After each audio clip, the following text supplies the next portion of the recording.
اللہ تعالیٰ کا یہ ضابطہ اور قانون ہے کہ اس نے کامیابی کا وعدہ پورے دین پر کیا ہے۔ اگر دین ناقص ہوگا تو اس کے نتائج، اس کے ثمرات بھی ناقص ہوں گے۔ لوگ ناقص دین پر چل کر مکمل کامیابی چاہتے ہیں، ناقص دین پر چل کر مکمل کامیابی چاہتے ہیں، حالانکہ وہ دنیا جس کو اللہ نے ختم کرنے کے لیے بنایا ہے اور اس پر اللہ کی طرف سے کوئی وعدہ بھی نہیں ہے، اللہ کی طرف سے کوئی وعدہ بھی نہیں ہے۔ اگر اسباب کی شکلوں میں، مادی شکلوں میں اللہ نے کامیابی کا ایک مرتبہ بھی وعدہ کیا ہوتا تو پوری دنیا میں بسنے والے لوگ اپنے اسباب میں ناکام نہ ہوتے، اپنے اسباب میں ناکام نہ ہوتے۔ یہ اس بات کی علامت ہے کہ اللہ رب العزت نے کائنات کے نقشوں پر کامیابی کا وعدہ نہیں فرمایا۔ تو میں عرض کر رہا کہ وہ دنیا جس پر اللہ کی طرف سے کامیابی کا وعدہ بھی نہیں اور کائنات کے نقشے اللہ کا ضابطہ بھی نہیں، جب اس دنیا کے اسباب اور شکلوں کے اختیار کرنے میں اگر ذرہ برابر فرق آ جائے تو پھر ان چیزوں سے فائدہ حاصل نہیں ہوتا۔ آپ نے اس گاڑی کو اس طرح نہ چلایا تو نقصان ہو جائے گا، آپ نے یہ دوا اس طرح نہ کھائی تو نقصان ہو جائے گا، آپ نے فلاں مشین اگر اس طرح استعمال نہ کی تو نقصان ہو جائے گا۔ تو اس سے اندازہ کرنا چاہیے کہ دین جو اللہ کا ضابطہ ہے اس میں کوئی تبدیلی نہیں ہے۔ اگر ہم نے اللہ کے احکام کو پورا نہ کیا تو مکمل کامیابی حاصل کیسے ہو سکتی ہے؟ وہ مادی اسباب جس پر کامیابی کا وعدہ نہیں، اگر ان کے استعمال کے طریقوں میں تبدیلی آ جائے تو اس سے کامیابی حاصل نہیں ہوتی۔ تو جو دین اللہ کا ضابطہ ہے جس پر کامیابی کا وعدہ ہے اس میں اگر طریقوں میں فرق آ گیا تو پھر کامیابی حاصل کیسے ہو جائے گی؟ لوگ ناقص دین سے کامل کامیابی چاہتے ہیں، اس لیے فرماتے تھے کہ اگر دین ناقص ہے تو ناقص دین پر ناقص نتائج مرتب ہوں گے، اس لیے فرمایا کہ پورے دین پر قائم رہو۔ عبادات میں حکم پورا کر دیا، معاملات میں توڑ دیا، عبادات میں حکم پورا کر دیا، معاملات میں حکم توڑ دیا۔ اس کی نظر اپنی نماز پر ہے، معاملات پر نہیں ہے۔ یہ یوں پریشان ہے کہ جب میں نماز نہیں چھوڑتا تو یہ کاروبار کا نقصان کیوں ہوا؟ حالانکہ کاروبار کے نقصان سے بچنا نماز پڑھ لینے پر نہ ہوگا، بلکہ کاروبار کے نقصان سے بچنا کاروبار کی لائن کا حکم پورا کرنے سے ہوگا، کاروبار کی لائن کا حکم پورا کرنے سے ہوگا۔ یہ نہیں آپ نے نماز بہت اچھی پڑھ لی، آپ چاہیں کاروبار میں کامیابی ہو جائے، اللہ تعالیٰ دیکھیں گے کہ اس نے معاملات میں اگر حکم توڑا ہے تو اللہ تعالیٰ اس کے کاروبار میں نقصان لاویں گے۔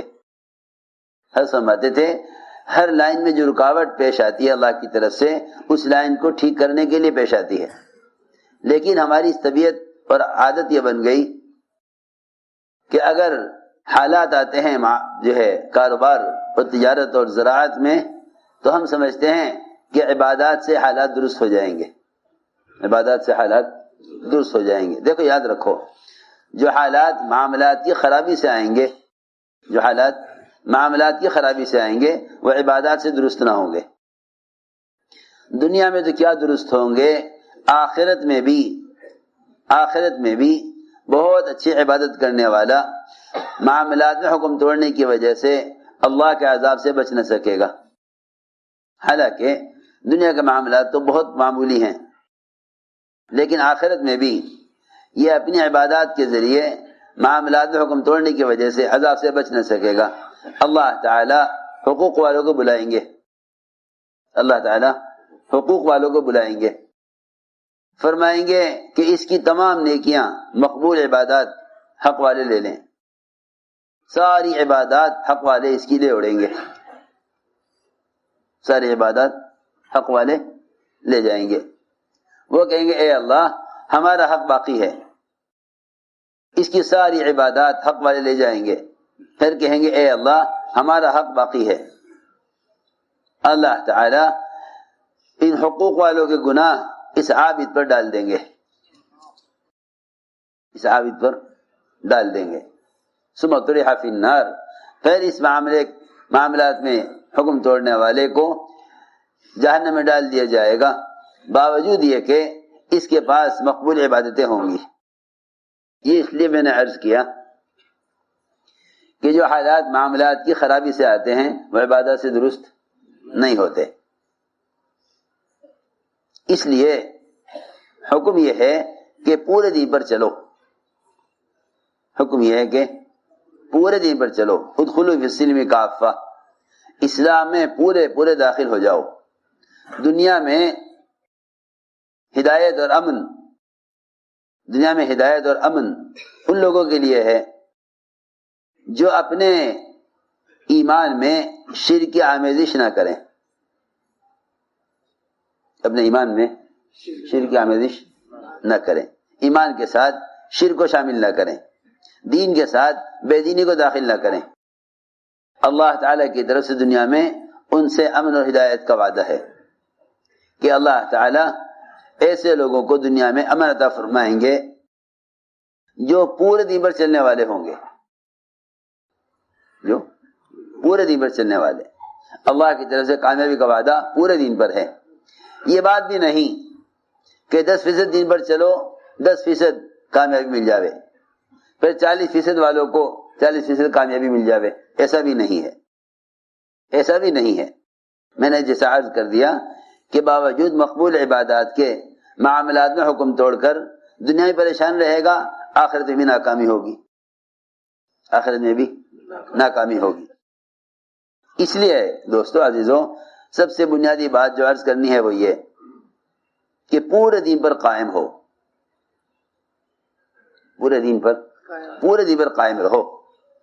ہر آن ہر گھڑی یہ دیکھو اس لائن میں اللہ کا میرے لیے کیا حکم ہے۔ ایک وقت میں ہر شعبے کا حکم کا پورا کرنا، ایک وقت میں ہر شعبے کا حکم کا پورا کرنا، یہ دین ہے۔ دین ناقص کیوں ہوتا ہے؟ دین ناقص کیوں ہوتا ہے؟ دیکھو سنو، دین ناقص اس لیے ہوتا ہے کہ دین پر چلنے میں ہم حالات کو سامنے رکھتے ہیں، دین پر چلنے میں حالات کو سامنے رکھتے ہیں۔ مسلمانوں میں ایک طبقہ وہ ہے جو دین پر چلنے میں قانون کو دیکھتا ہے کہ قانون کیا ہے۔ اس کا مطلب یہ ہوا کہ اس نے اللہ کے قانون کے مقابلے میں حکام کے قانون کو اصل سمجھا۔ ایک بڑا طبقہ وہ ہے مسلمانوں میں جو بہت سے احکام یہ سوچ کر چھوڑ دیتا ہے کہ قانون یہ ہے، قانون یہ ہے، لہذا ہم کیا کر سکتے ہیں؟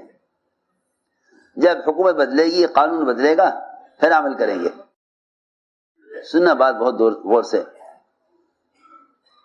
ایک وجہ تو یہ ہے دین کے نقصان کی کہ مسلمان بہت سے احکام کو یہ سوچ کر چھوڑ دیتا ہے کہ قانون یہ ہے۔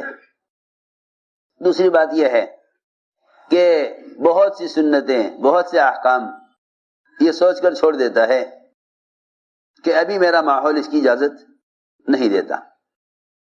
بہت سے احکام، بہت سی سنتیں یہ سوچ کر چھوڑ دیتا ہے کہ ابھی میرے گھر والے اس عمل کے لیے تیار نہیں ہیں۔ یہ دین کے ناقص ہونے کی وجوہات ہیں، دین کے ناقص ہونے کی وجوہات ہیں۔ حضور اکرم صلی اللہ علیہ وسلم نے،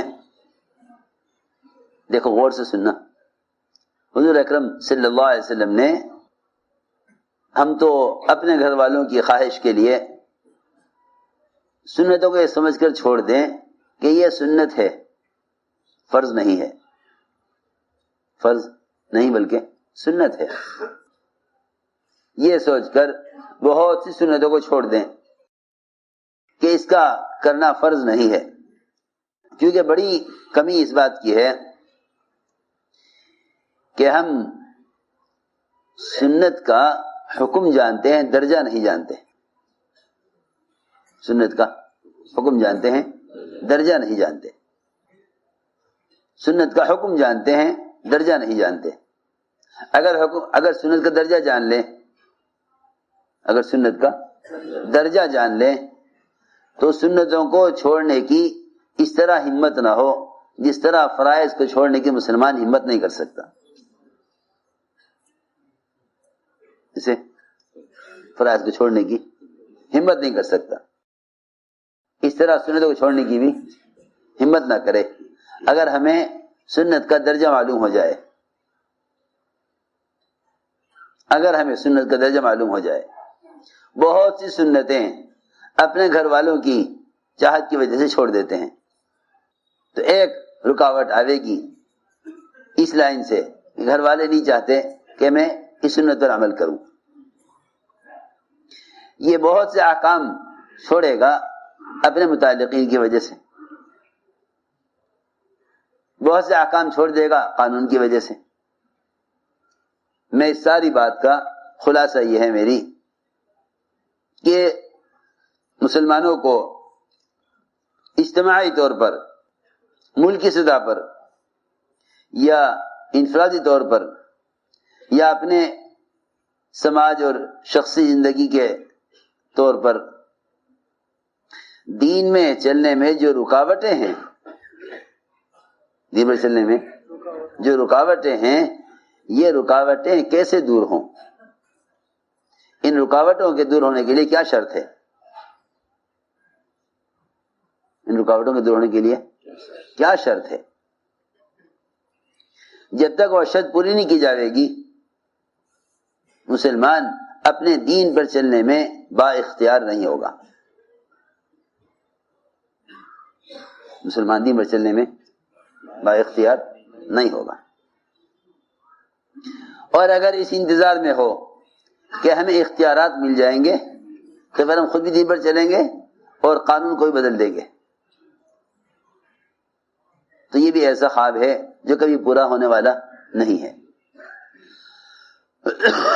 یہ بھی ہے لوگوں کے ذہنوں میں کہ ہم انتظار کر رہے ہیں کہ ہمیں اختیارات حاصل ہو جائیں گے تو پھر ہم اسلام کو قائم کر دیں گے. یہ شیطان کا ایسا دھوکہ ہے کہ وہ یوں کہتا ہے کہ تم مسلمانوں انتظار کرو، ایک زمانہ وہ آئے گا کہ بس سارے اختیارات تمہارے ہاتھ میں ہوں گے، تم خود بھی اپنی ذات سے دین پر چلو گے، دوسروں کو بھی دین پر قائم کر دو گے، یہ تمہیں اختیارات ملیں گے. مولانا الیاس صاحب رحمۃ اللہ علیہ سے پوچھا گیا کہ حضرت مسلمانوں کو دنیا میں اختیارات، حکومتیں اور مسلمانوں کو دنیا میں اقتدار کیوں نہیں ملتا؟ حضرت نے فرمایا یہ بات یہ ہے کہ جتنے دین پر چلنے کے لیے مسلمان کے پاس کوئی رکاوٹ نہیں ہے اور اسے دین پر چلنے میں، جتنے دین پر چلنے میں مسلمان کو کلی اختیار حاصل ہے، اگر مسلمان نے اس کو پورا نہ کیا اور اس میں سے ایک حکم بھی چھوڑ دیا اپنی خواہش اور نفس کی وجہ سے، تو اللہ تعالی ان چیزوں میں مسلمان کی مدد نہیں کریں گے جسے مسلمان کو اختیار نہیں ہے، جسے مسلمان کو اختیار نہیں ہے. جن چیزوں میں سے اختیار ہے، اگر اس نے اس کو پورا نہ کیا، اس نے اس کو پورا نہ کیا تو اللہ تعالی ان چیزوں میں مسلمان کو اختیار نہیں دیں گے جو اس کے بس سے باہر کی چیزیں ہیں. جن چیزوں میں سے اختیار ہے، اگر اس نے اس کو پورا نہ کیا تو اللہ تعالی ان چیزوں میں مسلمان کو اختیار نہیں دیں گے جو اس کے بس سے باہر کی چیزیں ہیں.